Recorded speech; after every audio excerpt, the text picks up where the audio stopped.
Hi mga guys, so woke up like this ang atake natin today's video. So bago pa ko kamataan na inabot akong siya ang TikTok shop. So I decided na mag-unboxing.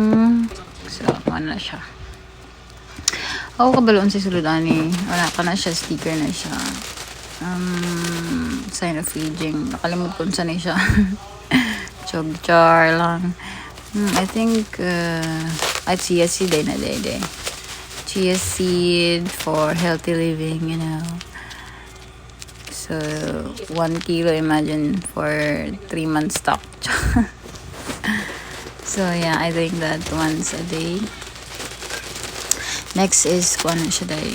I think samyang. Yes, samyang na siya. Like bulldog, Korean.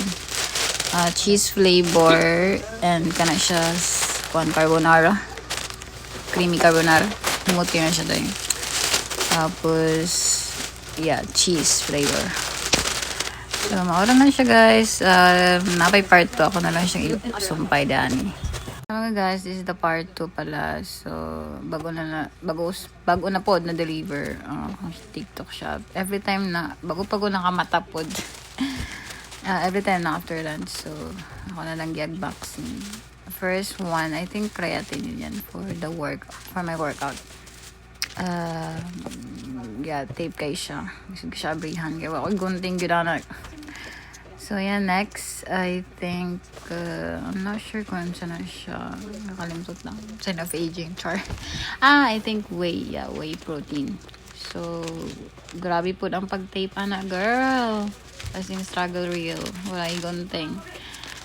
Tapos, kahangos-hangos na akong abriana. Wag yun. Igamit na ako, nagkikinamot na lang ako nag-abre. Kinisod ko siya abrihan. Kay gabi, daghan kayo, nakalock. Super lock.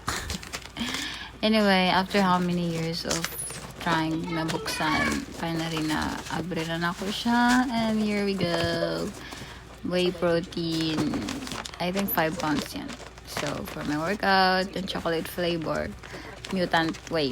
So, na-amaze ko niya kay binakog ka ng kuan ba na bitong shaker niya. Naman na siya shaker ka ng black ka na siya. Binakog ka ng shaker is plastic, dili day siya. One siya kanang metal. Metal siya na shaker. Nindot kayo siya for real. So, yeah. Kung order kayo guys sa TikTok shop. For the go. Thank you for watching. Bye.